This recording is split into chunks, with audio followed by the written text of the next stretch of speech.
Welcome, beautiful souls. This is Eliza with the Spiritual Women's Empowerment Circle, and we are at part 3 of a 5-part series of our inner child healing.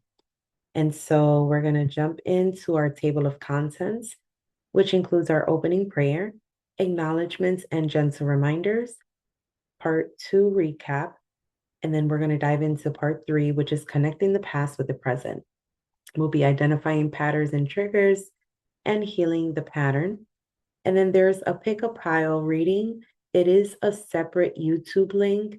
Um, the way that that I was recorded, it was recorded separately, so I do apologize for any inconvenience. But pretty much the content for part 3 is all in this link, and then there will be a separate link for you to click on for the pick a pile reading. Okay, and I'll reiterate that as we get closer to the pick a pile reading.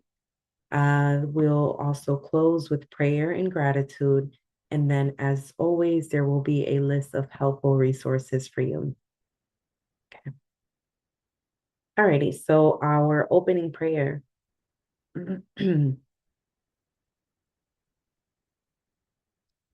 Divine Creator, I call upon your love to surround me as I reconnect with my inner child. I ask for the strength to hold them in love, to listen with compassion, and to heal with grace. Help me release past pain, fear, and sadness, replacing them with peace and joy. I surrender the wounds of my past into your healing light. I release the burdens I have carried since childhood, knowing that I am safe now.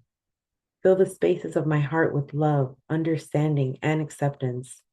Guide me to nurture and care for the child within, bringing them the peace and joy they have always deserved. Help me embrace myself fully, the child I was, the person I am, and the soul I am becoming. Let me walk in love, free from self judgment and shame. Teach me to be gentle with myself, to honor my needs, and to see the beauty in my journey. May I always remember that I am worthy of love just as I am. I am whole, I am worthy, and I am loved. So it is. Amen. Alrighty, so as always, our acknowledgments and gentle reminders, emotional release and vulnerability. Healing your inner child requires allowing yourself to feel. Many of us were taught to suppress emotions, but true healing happens when we acknowledge them. If sadness, anger, or grief arises, remind yourself that it is safe to feel. These emotions are your inner child's way of communicating with you. Approach with love and compassion. When communicating with your inner child, approach them with the same love and understanding you would offer a young child in your life today, whether it's your own child, a niece, nephew, or younger sibling. Treat yourself with that same level of patience, kindness, and support.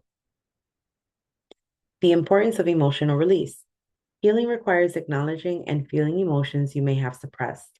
It is safe to feel sadness, anger, disappointment, or grief. These emotions are messages from your inner child, revealing areas where healing is needed. Bottling them up only delays the process. When emotions arise, allow them to flow freely, whether through crying, journaling, or speaking them out loud. Understanding the depth of inner child work.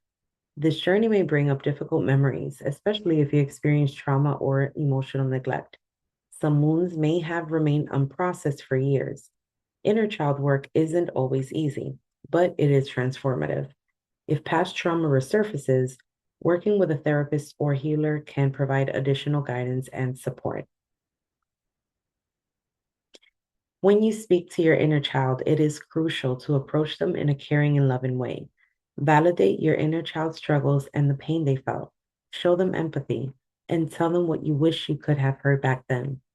Additionally, you'll want to work towards treating yourself with the same love and understanding that you would give to your child's self or a kid in your life now, such as a son, daughter, niece, nephew, or cousin. This may help put things in perspective for you. You have the power to choose to feel your emotions. Remind yourself that it is safe and healthy to feel and express these emotions. Allow yourself to feel angry, sad, or cry. Keeping your feelings bottled up will do you no good. If you truly want to heal your inner child, you have to allow yourself to feel any and all emotions that pop up. So, recapping part two from last week, part two was exploring your inner child through journaling. So, we worked on how to journal through inner child healing, journaling prompts to explore your inner child, expressive journaling methods. There were some additional healing practices and resources, of course, that were listed. And then we also had the pick a pile oracle spread. So typically from week to week, the structure will remain fairly similar. Okay. So part three, connecting the past with the present. Negative self-talk. Do you repeat hurtful messages you heard as a child? Emotional reactions to certain situations make you feel small, powerless, or abandoned. Relationship patterns. Do you struggle with trust, fear, or rejection, or people-pleasing behaviors? Now, this is where things start getting really eye-opening. Once we start bringing up childhood memories, we can begin to see how those experiences are still showing up in our adult lives. Have you ever had an emotional reaction that felt way bigger than the situation called for? Maybe someone ignores your text and you immediately feel abandoned, or maybe someone criticizes your work and you suddenly feel worthless. When looking back at your childhood memories and experiences, try to see if you can draw a connection between how you felt then and how you feel now. For example, if you were bullied about your appearance or your performance in school when you were younger, do you still find it, do you still find yourself feeding yourself the same messages that the bullies back then passed along to you? Or if you were a victim of sexual abuse or physical abuse as a child, do you still find yourself carrying any of that shame or pain, letting it get in the way of your adult relationships? That is your inner child speaking. So, identifying the patterns and triggers. When a situation deeply upsets you, take a moment to pause and reflect. You can ask yourself these questions. Do I react strongly to criticism, rejection, or abandonment? Do I struggle with people pleasing, setting boundaries, or trusting others? Do I engage in negative self talk that echoes things I heard as a child? Are there specific situations that make me feel like a powerless child again? What is the core emotion I am feeling? Fear, shame, unworthiness? When was the first time I remember feeling this way? Is my reaction based on my current reality, or is my inner child reliving an old experience? Do I struggle with feeling good enough? Do I fear rejection or abandonment? Do I avoid conflict because I am afraid of upsetting people? So much of the way we react today is a reflection of something we learned in childhood. The good news is, once we see the pattern, we can start to change it. Healing the pattern. Once you recognize the connection between the past and the present, you can start reparenting yourself by responding differently. Introduce a practice where, when feeling triggered, you pause and ask, which version of me is feeling this way? My present self or my younger self? All right. And then some journaling prompts. What are three ways my past wounds still show up in my life today? How can I begin to shift them? How can I comfort myself in this moment? What does my inner child need to hear right now? How can I make a different choice that supports my healing? What am I feeling right now? When was the first time I remember feeling this way? And what does my inner child need from me in this moment? This is the beginning of reparenting yourself, learning to respond with love instead of old wounds. Here are some additional healing practices for your inner child.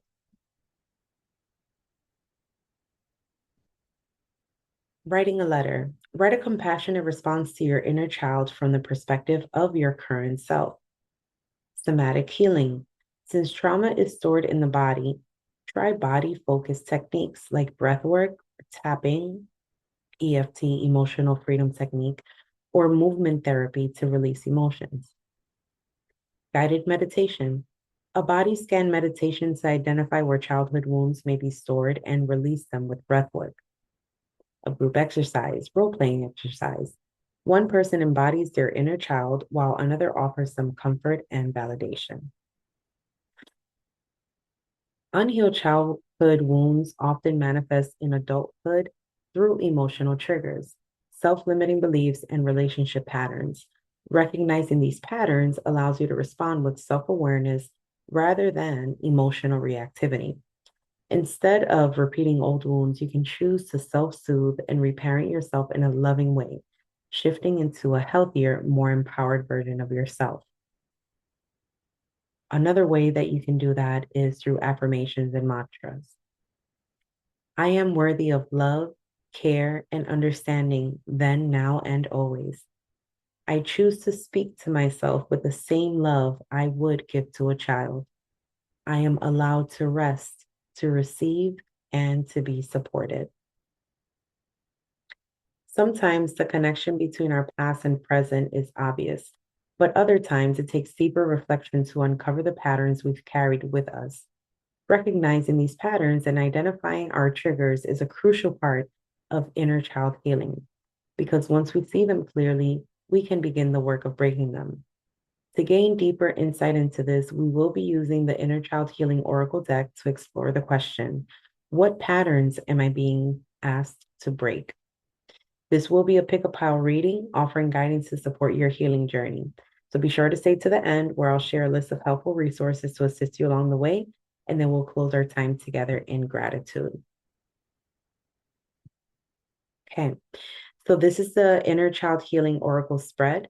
You can pick pile 1, 2, or 3 while thinking of the question, what patterns am I being asked to break?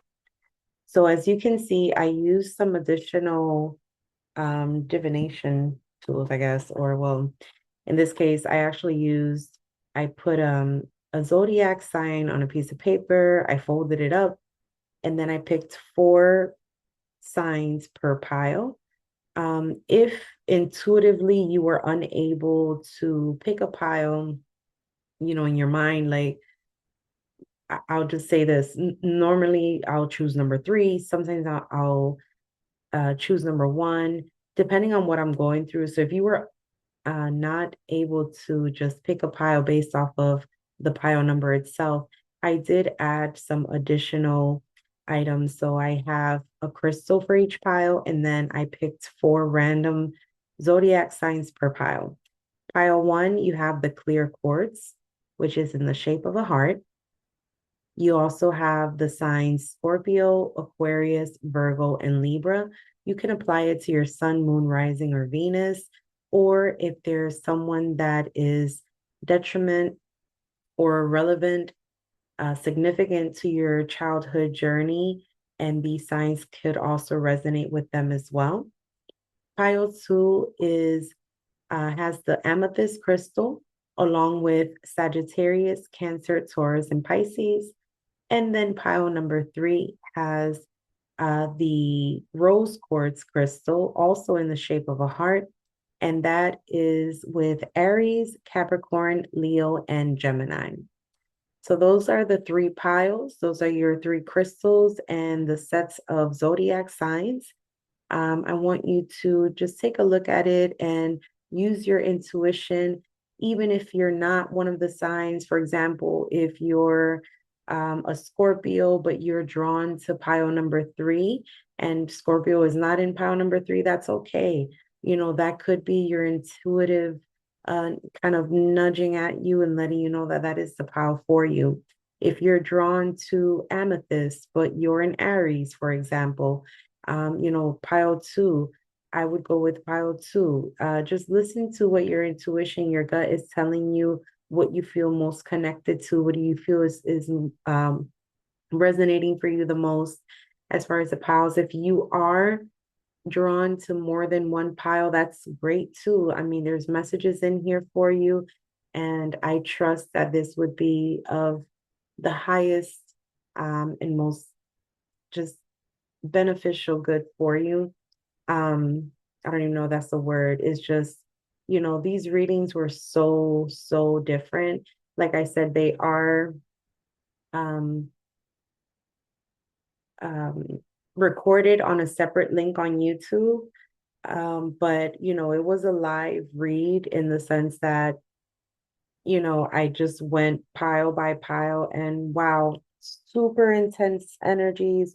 One and two, I'm not going to say that they were related to one another, but there were a lot of things that referenced pile one in pile two. And so that can maybe help you make a decision on which pile also to pick. But all three in general, the messages were very different. So I trust that there is a message here for you. Okay. And this is just a reminder, that the pick a pile reading, the other two parts, part one and part two, the readings were included within the same content. So you didn't have to go anywhere else for the pick a pile reading. But these were rather long, they were rather extended readings. They're about an hour long each, I would say. And so I just decided to keep it separate and the way it was recorded. So anytime that you want to look through the videos, even if you want to see the previous week's videos, they are going to be under the 2025 self-love journey titled playlist. And there you will find all of the information, which is current through, what month are we in? February? Yeah, February 2025. So yes, perfect. All right, so we are going to close on that note.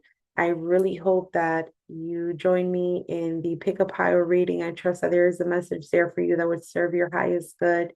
And if this is where we part ways, I do just want to close with a prayer.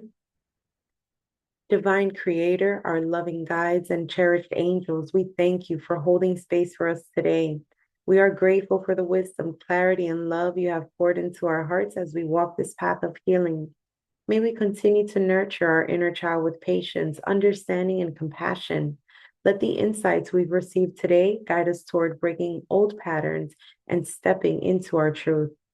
We trust in your divine timing and infinite love as we continue this journey. And so it is. Amen. Wonderful. So I do want to thank you for allowing me to hold the sacred space with you today. Inner child healing is a journey, it is not a destination. Each step that you take is a beautiful act of self-love. I honor the courage it takes to look within, to acknowledge what no longer serves you, and to open yourself up to deep healing. As we move through the week, this is a reminder to be gentle with yourself. And remember that you are worthy of love, healing, and peace. I warmly invite you to join me next week, and we'll be diving into part 4, which is unlearning and rewriting our story. We'll be exploring how to shift limiting beliefs and replacing them with new, empowering narratives.